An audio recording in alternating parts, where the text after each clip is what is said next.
On today's episode of PJ and the Beard, we're going to take a look at a pedal. But before we get into that, I'd like to ask you to consider subscribing to the channel, clicking on the notification bell. Your interaction with us helps us interact with great people in the industry. And in this case, David Barber has a brand new pedal out called the Plus. It's a collaboration with 5 Watt World. And we have two of the colors here, gold and silver. And why don't you tell us about this pedal? You know, I'd love to. I'd love to go into deep detail, but there's somebody that could do it better than me. Oh. And since David Barber's here, we're going to invite him on. He's over there. All right, so welcome, David Barber. Hi, how you doing? This is the third time you've been down here. Yeah. So one of the coolest things that's happened on this channel, as far as I'm concerned, probably Pat would agree, is that we've got to be friends with David through this journey of PJ and the Beard, which is really cool. But I don't want to talk about that tonight. I want to focus. We're going to try and focus. We're going to attempt to focus. The new pedal. Give us a brief history. What is the new pedal? What's it based on? So I guess the genesis of the Plus is it starts with the Boss OD1, the vintage Boss OD1. So that's a 2-knob pedal. And that was kind of the beginning of what people think of as like a chip-based or an op-amp-based overdrive pedal. It comes before the TS 808, 9, and so forth, tube screamers and things like that, and most likely influences those pedals. But it was a pretty limited pedal. It sounds cool, but not everybody can make their guitar rig work with just 2 knobs. And it's got kind of a limited frequency response. It works great if you have the right amp and the right guitar. And so boutique builders in the 90s picked up on the OD1 and started modifying them. You have like Metatone and you have the Clark Gainster. And they both had versions that were quite similar of the Boss OD1, but they added this tone control. It's got a really cool way that it functions. The tone control never takes away highs as it turns down, which sounds like maybe that wouldn't be good, but what it's doing is it's cutting the lows as you turn it up, and it's as you turn it down, bringing lower and deeper frequencies back in, and at the same time reducing the gain as you bring that down. So you have this neat way that it works, that it basically is it makes the signal tighter and have greater amount of gain as you turn it up, and the signal is looser and rounder as you turn it down with less gain, which is a good thing when it starts feeling rounder, or some people might describe looser. And so loose is like in the category of like tweed amps, not like loose, ugly kind of loose, but loose, very cool kind of Neil Young kind of thing if you want to get that. So it has this real range to it. Now, without having a way to control the top on that, it could either work with your amp or not. We had people that were great fans of like a Gainster style pedal, or I'm sure the Red Snapper was very popular for Metatone. And then I made a version that we brought up mainly because we had continued requests for the Gainster, and I thought, well, I'd like to do a little bit something different with it. And Mike from Clark was making a large version. It's pretty expensive, and I didn't want to step on that really or anything like that. So we brought out something called the Forget About It. Well, the Forget About It has a name and a spelling that's probably a little bit difficult for people. So we made those for a while, and they were very cool. We stopped making them actually fairly recently. I wanted to add a filter to the top. That was one of the big things. I had talked to Keith Williams. He's a good friend of mine. We talk pretty often. He always loved the Forget About It pedal. And he felt like that boost really worked for the way that he played, and he felt like it could work for a lot of people. So we went through a lot of discussion, and we sent demos back and forth, and we tried different ways to control the circuit to make it what it should have been. I shouldn't say should have been in the first place, because they did what was right when they made the original. But guitar has progressed in a way that it follows the type of rigs that we have. Pedal platform rigs weren't big back then. You were just pushing big amps. And so we came up with this idea of having a 3-way switch for bass and a 3-way switch for what we call a filter, which you might think of as just changing the top end. So between those, you have either basically a bypassed version of the bass and a bypassed version of the filter. And so those operate very much like those boutique pedals of the late 90s, which are really sought after and sell for hundreds and hundreds of dollars. But adding the filter control to it allowed it to be dialed in so that it's smoother in the top. You don't always have that kind of open, kind of surly top end the way those original boutique pedals had. Instead, you're able to choose the level of control that you want. And then the swing that you get by adjusting the tone control, where it's allowing lows to pass through when it's much lower or have less lows when it's high, you can balance that out. It feels very much like a very sophisticated set of tone control, something more like you would expect from using low cuts and high lifts and things like that are on mixing consoles. Not that it's an exact mixing console circuit, but it uses that kind of an idea. So it allows you to choose whether the top is feeling smooth and sweet or more open. And the bottom end, you've got the ability to change from bypassed to 2 different levels of enhancement of the bass. That, along with the tone control, gives you this great range to go from clean boost to treble boost to mild overdrive, tweed style standalone to like high powered tweed, like basement tweed style of standalone overdrive, where you're using the pedal at unity gain and you're able to go right back to a clean sound when you need to and right back to your overdrive sound, or you can use it to boost other pedals and boost amplifiers, and it really works well as a boost for other pedals. So when you pick this pedal up, bookmark this so you can remember, like, because that's one of the things I love is Dave always gives like the best explanation of how these switches, and I always have to come back and watch them on the other pedals. It's always a mouthful. Sorry about that. No, but it's great. I mean, that's great. That's great. That's what people need. So tonight we're kind of split this video into 2 sections. The first section is going to be using the plus pedal as a standalone, and then the second section is going to be using it as a boost into other drive pedals. That's correct. For the bass then tonight, we're not using the Tyler amp. We are using the Dream 65 reverb amp. Do you want to talk? You had that, and then we also had the DLS effects. Yeah. Echo Tour. So you probably can tell more about the Echo Tour, except that I liked it. It's a nice Echo that the couple times I've been here before, I think the one other time that I played here before, I used it and it works great. I love it.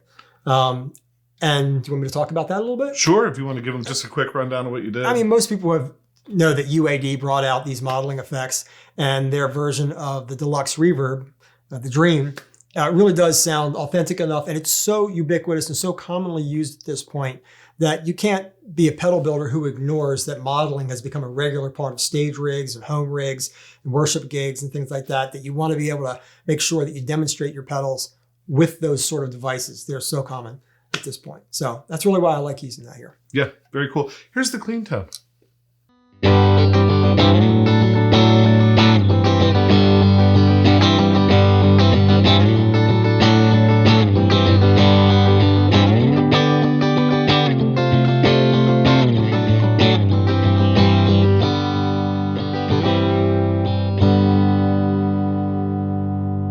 All right, and here I am with David sitting in Jason's chair, which seems completely backwards, but that's what we do when we have guests. So this first clip, as this is a standalone, David grabbed the Paisley Parts Telly, fun guitars. American neck, Mexican Paisley body,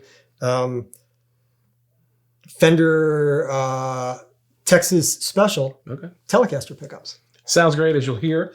Grab the star of the show, put the 2 toggle switches to where he is maxing the bass and maxing the enhancer.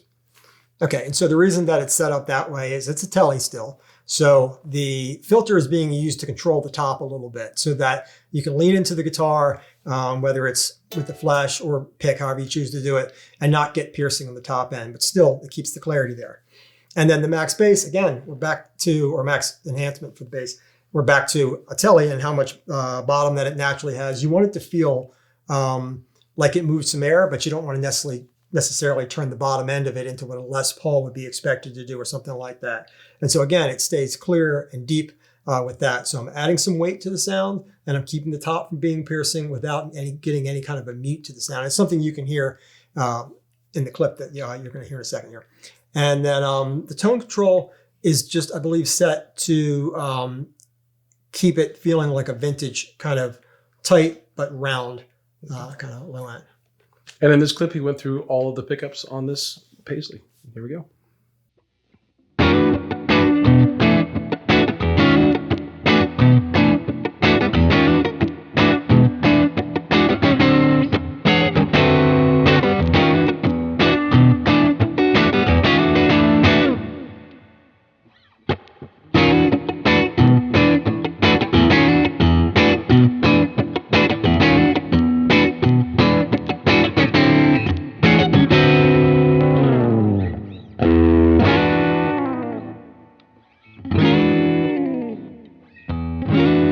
All right, so for this next clip, you might be like, what does it sound like with a Stratocaster and S-type guitar? So David brought one with him. Maybe he can tell you a little bit about that guitar. It's not the one he's holding, but tell you quickly about that guitar. He kept the settings on the pedal the same, but just showed how it reacts differently to different pickups. All right, so the guitar that I played was a John Page Classic Ashburn guitar. So it's their Strat style guitar. The pickups were replaced with Fender Pure 64, I think they are, or 65, I can't remember, but I think it's 64. And so it's a very classic mid-60s kind of sound to the pickups. And so with that, I wanted to be able to illustrate, without turning any knobs, go right from the Tele to a Strat, slightly hot version of a Tele is what I'm using here, but a very classic, expected kind of lower output pickup from the John Page guitar. And so you go right into it and you have the exact same types of control that we're doing with this guitar. As far as the workflow, we're cutting back with the filter and keeping the top from becoming too piercing. So we can go as far as the bridge pickup if we want to and still have it feel solid. With a Strat, that can be tough. And then again, we're bringing the weight back up by using the bass enhancement on its maximum setting on that. And so from there, well, you'll hear on the clip. He explored position 2, position 5, very common Strat selections, and here it is.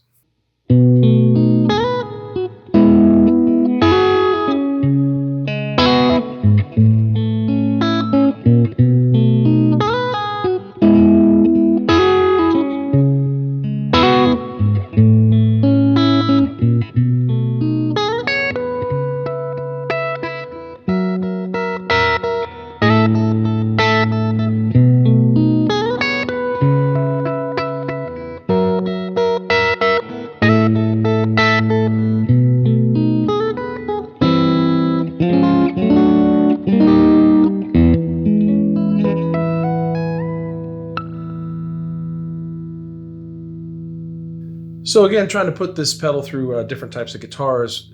He played his Mira X that he and Keith both love, those guitars. PRS Mira X. Mira X. And he played it so we could hear what it sounds like with humbuckers. And he did a few things with the guitar and with the pedal that were different than the first two that he played. Yeah, so that guitar does have stock pickups in it. So in case there's anybody wondering about that. So with it being a humbucking set of pickups, you can let the top a little bit more open if you want to without it getting quite as much concern for whether it would be piercing or not. And so I went to the first level of enhancement. So that's kind of a middle ground. And I wanted to be able to wind back the top and keep it creamy on that guitar by using the tone control on it. So the tone control is wound back probably at some points, probably around halfway. I may have gone a little bit more at some points. And we increased the gain a little bit, and then we continued to use kind of the max level of enhancement, it does tend to work well when the overdrive needs to carry everything and the amp is perfectly clean. And so that's how we were running here. As you'll hear on the clean sound that I think we already played that clip. We did. The bass is trying to stay at very similar level to the clean sound. And then I basically ran through the different types of volume and tone settings. So here it is with the humbucker.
right, so this last clip for this pedal being used as a standalone, we went back to the beautiful sparkly Telly and had it on the bridge and left the settings just as they were on the PRS Mira X on the pedal. You can talk about what you did with the guitar. Yeah, so that was really the point of that, was to go from a guitar that had humbuckers to a guitar like a Telecaster, which is obviously brighter. A vintage amp, you can plug those two guitars into it and go from humbuckers to single coils. And if the amp's cranked up, it should really work. It should not be the kind of thing where you feel like you need to EQ things. Most times it should work. And so the pedal works that way. So we did leave the pedal the exact same way, like you would a vintage amp. Telecaster, go through the different settings, different types of playing to try to show that those two could be plugged in to the same pedal. You don't need another pedal with another setting to go between something as bright as a Telly and go back to something that's big sounding as a dual humbucker guitar. All right, so here's the last for the standalone settings with the Telecaster.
So those were the standalone clips for the Plus pedal. Now what we're going to do is take the Plus pedal and run it into some other drive pedals. And we're going to start with the 5-watt World Bus, I believe the high gain version of that. Yes. Now, before we talk about what Dave did with that to start, I just find it ironic here. We did a quick video on this little pedal board, and on the pedal board, we had the forget about it. And so if you keep in mind what he said earlier, that's kind of a precursor to this, running into a direct drive from Dave.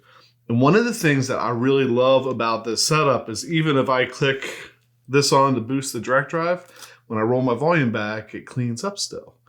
So it works really well as a boost. And I'm not going to tell you who suggested I put it on there and use it as a boost. When I asked, I want a little bit more. I want to get a little more, I guess, plus to my sound. But There you go. Tell them what you did in this clip, because it struck me because it's kind of really the way that I would use that setup, what you did in this clip, and I thought it was really cool. So, and just serendipity at that. I didn't know you were going to share that, so that's cool. And that is a prototype, in case anybody's wondering why it doesn't have any labeling on it, because it's the prototype. On this clip, we started off with the 5-watt World high gain version of the bus, and I've got that set up sounding pretty much like a Marshall. I'd say maybe like mid 70s kind of, maybe late 70s kind of sound there, like a JMP kind of sound, I guess that is. And it's just meant to provide kind of a meat and potatoes kind of rock rhythm sound to start off with. And then when you put on the Plus pedal, I've got that set up so I've got one level of the filter and one level of the bass enhancement. So this is all about that workflow where I'm making sure that the bottom end is supported enough, but because we started off with the guitar with humbuckers, I don't quite need a lot of bottom support, and now we're boosting something, so I can cut it back a little bit and it'll stay tight that way. I also used the tone control setup, so again, we're looking for it to stay tight but full, but I'm actually able to tune in with that control how much tight versus round type of sound that I want and dial that in. And then the filter is set for just one filter level, just the first one. So it's just keeping it the top from getting edgy there, which is always a nice setting to use. But when you're playing into another drive, I could have picked no filter whatsoever, and it still wouldn't have been too bad because you're always being limited by the last thing in your chain that's creating any kind of distortion or overdrive, whether it's an amp or a pedal, it doesn't really matter. And so then I basically was trying to demonstrate as much as I could about how much you could get from it, just rolling off the tone control, rolling off the volume control, changing your picking attack, as much about dynamics as I could show, because when you have two pedals, one boosting the other, the thing you're worried about is losing dynamics. And so you want to be able to demonstrate that the dynamics are there. Yeah, it's a master class in playing with dynamics tonight, using different touch on the guitar, using the volume knob, using the tone knob from David. Here's the clip.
So it was really cool for me to have Dave come over and demo those pedals and see him kind of using it much the same way I use it, but well, to see the guy who made him do it makes it a little more sense to me, like when I watch that. So we left the Mira, put the Mira away, and grabbed the Telecaster again. So what happens here? So what happens there is I wanted to boost the bus pedal kind of in a classic way there. So I set the plus so that it was acting more like a classic Gainster. And the Gainster was a pedal that Barber built for Mike Clark for a period of time. Ours was a cream colored one. It was mainly to try to make it more compact and a little bit more affordable at that time. So from the lessons learned there, I really wanted to run it like that classic overdrive. So I set the left filter up so that it was, the left toggle up so that the bass enhancement was turned off. So just as it was originally made by the Boutique Gods. And then the right toggle is set for no filter. So it's in the middle. Again, the way those original pedals were. And so I set the tone and the drive controls so that, it would just be boosting that Marshall style sound that we had coming from the bus, and really kind of went through different pickups, showed what the dynamics would sound like with that and how much range you could get from it and how natural it sounded. Next clip.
It probably comes as no surprise to you that a Barber Electronics pedal, or running into a Barber Electronics pedal, is going to sound really good. So one of our questions that we had was, well, how's it play with others? And so we have here a Lightspeed. And so from Greer amps, yeah, Lightspeed. We've had several of Greer stuff on the channel. What'd you do here? Like, what's the point? So I've got fairly limited experience with the Lightspeed, but I really like it. It sounds great. And I can see what the attraction is and why you see it on so many pedal boards, that it can give you this kind of shimmering quality of, kind of amp on the edge of breakup. And it doesn't sound fake. It sounds real, realistic. Let's just say that. And so I kind of grabbed settings there that I noticed that a lot of common players used. So I think everything's kind of around noon, but not exactly. The loudness is set for probably around 10 o'clock. Driver, just a little past noon, and frequency, which is, I guess, tone, just a little past noon as well. And so I was able to kind of play some kind of classic kind of chords like you would expect to find anywhere from any form of pop music, really. Maybe even country these days sounds a little bit more, progressive and things like that. So started off with some kind of open chords, and then the question that I've heard people ask who have Lightspeeds, who have contacted me, is do you have anything that would act like an extension of it? Would kind of give me a little bit fatter mids, not quite as shimmering, a little bit more focused, and more sustained. And so a lot of times they're asking, can you build a different pedal, or a pedal that when I turn the Lightspeed off, I can then turn this on? But I think it's better to boost that pedal and keep what you already have, keep what you already like, and let it make sure that it sounds very integrated nuts from one pedal to the next. And so that's what I'm demonstrating here. I've got the Plus, I believe, set up with each of the toggles to the right. So that's one level of bass enhancement. So just a little bit there to make it feel a little bit more firm.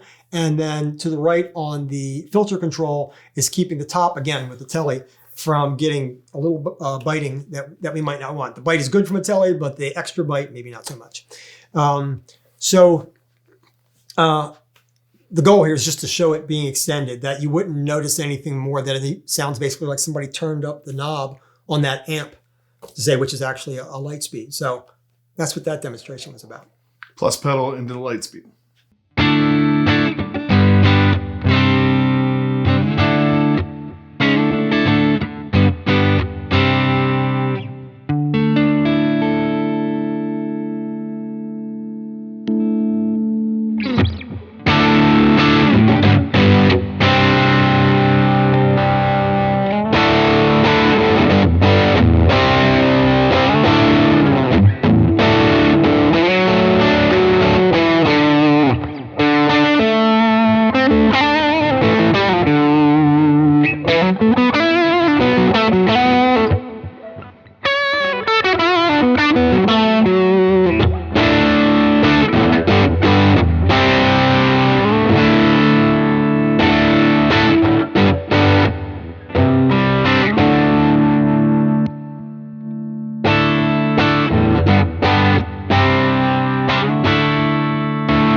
So for our last clip, sticking with this idea that we're going to have you run it into some other pedals, he gave us dealer's choice, I guess you'd call it. Let us pick one off the shelf.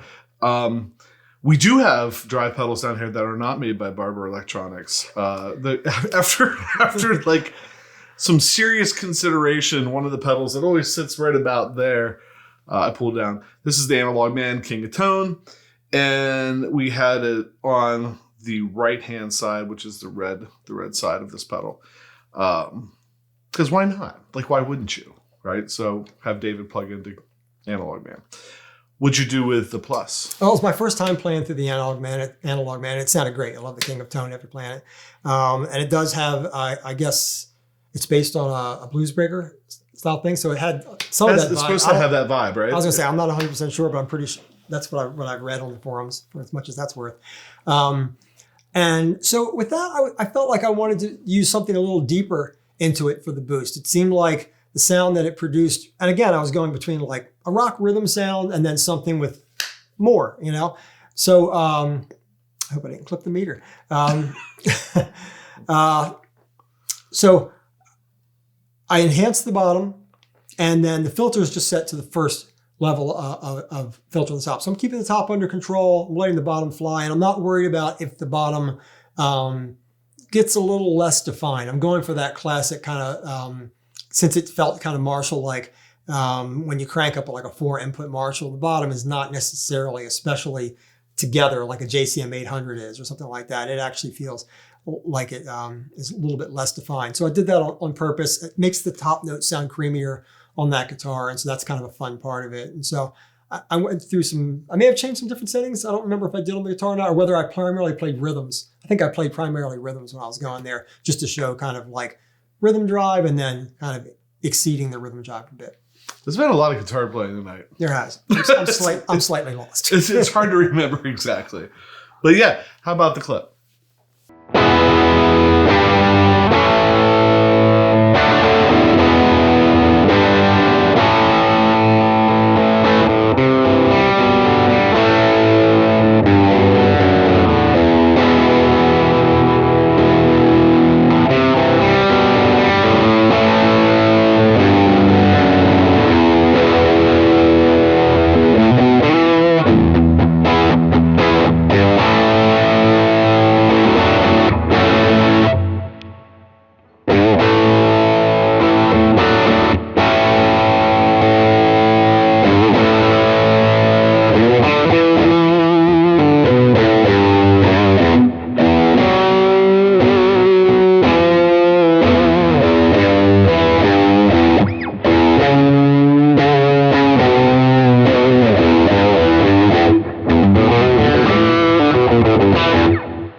that's the clips we have for the night. But before we let David get off the camera, I guess, I just wanted to give you one opportunity to talk to us just a little bit about. So right here in my hand, I have the Silver and Purple Plus, and then I have a 5-watt World Bus, a high gain version, and then before this there was the regular 5-watt. So still is. There still is. So there's 3 different collaborations. Just 2.5, 3. However you want to think. 2.5, 3. Give us a quick. I don't know. Just give us something on this collaboration that you've been doing with Keith. This is really cool. All right. So the Bus is kind of how we met about 4 or 5 years ago. He just contacted me, and he'd been using a bus pedal, the original one. I guess he calls it the OG at this point now, which was actually higher gain like that is, but it was tuned a little differently.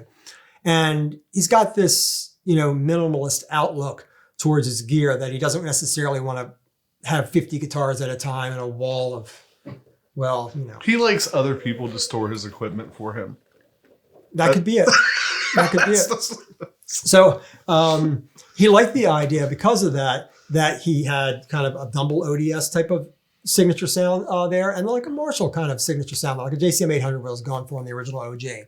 And so it allowed him to have one pedal on his board that brought those home for him pretty well. And those are some of his favorite sounds. So that worked really well. So he wanted to do a little bit of a story on Barber Electronics at that time. We didn't end up doing that, but there was a friendship that came out. Every time we talked to each other, imagine this, we talked for hours. So, that could be just me talking. I know how that is. Yeah. So over time, I tended to work with Keith a little bit more as kind of like quasi-technical editor here and there. If he had questions about how things worked, schematics need to be read and things like that, we would talk through that. And we just talk regularly at this point. So after I guess about 2.5 years, 3 years, we started working on the first version of the Bus. So that's the white one, which is also has a black version too. It's not a different circuit. It's the same. Just trying to make sure I didn't make it sound like it's a different circuit. It's the same thing, black or white. So that one was a medium gain version of this pedal, and that did very, very well. It was something we collaborated on. It was something that he had a lot of input on what he wanted it to do and what he thought the people who he reaches through his channel would want to have, especially if they're a combination of minimalism and the guitar histories that he does and all the philosophy and kind of mental health involved with guitars. There's a bit of that, thrown in with how Keith likes to look at things. He's got a pretty interesting and diverse way of looking at a guitar channel. And so that did really well. And meanwhile, Keith is using the Forget About It pedal that I brought out. He thought it was a natural extension of that. And he used it with a lot of other pedals. He used it with his Line 6 HX Stomp, the different amplifiers that came through. Because while he's a minimalist, that doesn't mean guitars can't flow through. It's not rare for him to buy more guitars in 1 year than I'll buy. It's that he sells some of them off and they get trapped in my house when I buy them. It's a black hole. Yeah, exactly. It's not like you can throw stones. So, right. Yeah. Maybe not. He started asking about what we could do with a boost because he already liked the Forget About It one. And I wanted to take that further. I wanted to have the opportunity not just to make either a classic style boutique boost or something that was what my customers had asked for with the Forget About It was, do you have some way of bringing out a Gainster style pedal in what you do? And so I did a run of those. And I wanted to take this to just if I did it from the beginning. If I started with the raw genesis of what Boss provided and said, let's go through the evolution. Let's bring this to now. Let's make it so that when a player buys a Plus, they're not just getting a clone of some original pedal. I mean, while that's a cool thing and people do it, it's more of what would happen if you looked at this with today's ears and today's thoughts and how we use pedal platforms and how we drive other pedals and not just drive amps. And so a set of filters was born for that, and a set of bass enhancement was born for that. And it allowed you to use that tone control in a way that I don't think it was initially conceived. I think when the Gainster and the Red Snapper, and I'm totally talking out of school here. I don't know what they're thinking. I haven't asked them, but my guess is it was meant to work like a tone control because it does get bigger as you turn it down, which balances out so you don't hear the highs as much. So the feeling like you're turning down highs, but it's just not what's happening. And as you turn it up, you're increasing the gain and you're losing bottom. So it sounds like the gain's being increased on those high frequencies that are left over. The brain might tell you that's treble.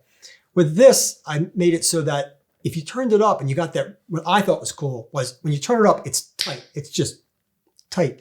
There's nothing there that is going to make it sound like, I hate to use the words, like too vintage, but to the point where you can't play modern music with it that needs to sound tighter. That if you're either working with a group or a producer, they're going to probably want to have that ability. Or if you want to still knock it back and have that Neil Young kind of rounder bottom to it, the filters allow you to still keep the sound EQ'd well.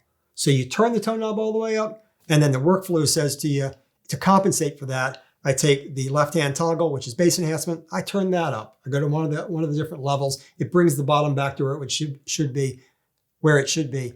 At the same time, it still stays tight. So it's tight, but it's large. On the other hand, you've got the filter control. It keeps the top from ever getting too etched or anything like that. It allows it, if you want it to be silky smooth, to keep it silky smooth. So it's just a new workflow and a simple one at that. We're talking 3 knobs and 2 toggles. Most people wouldn't even think of that as a workflow, but it's how you arrive at sounds. That's an important thing. And that's what Keith and I were going for, was a better way to arrive at sounds and kind of get the most from that circuit. So one of the things I always love about sitting down with Dave and talking about this stuff is that you find out it's not just I'm soldering a bunch of capacitors and resistors and playing. Like there's I am. yeah, but there's real purpose to it. There's like real purpose. Like it's thought out what you want to achieve and what you're doing. And I'm sure there is a lot of, swapping things in and out to see what works best. But I make a lot of stuff that sounds bad along the way too. There's a lot of toss to the side experiments. But there's, I don't know if that makes sense, but it does. It's always cool to see the purpose behind the design. Like that there's reason for, and he does such a great job of explaining what he's actually trying to achieve than we do. So appreciate that. So big thanks to Dave for being on the channel tonight. I'm going to bring PJ out here for one last second, and then we're going to get out of here.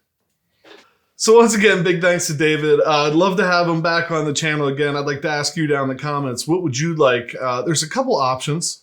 I keep telling him I'd like to have him come over and go through the burn unit with us because there's a lot of really cool sounds in there.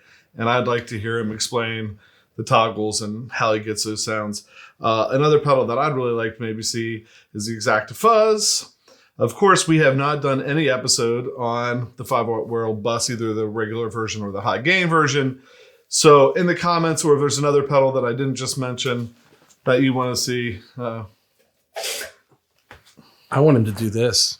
I want him to do the tone press because we are the least compressor combo on the planet.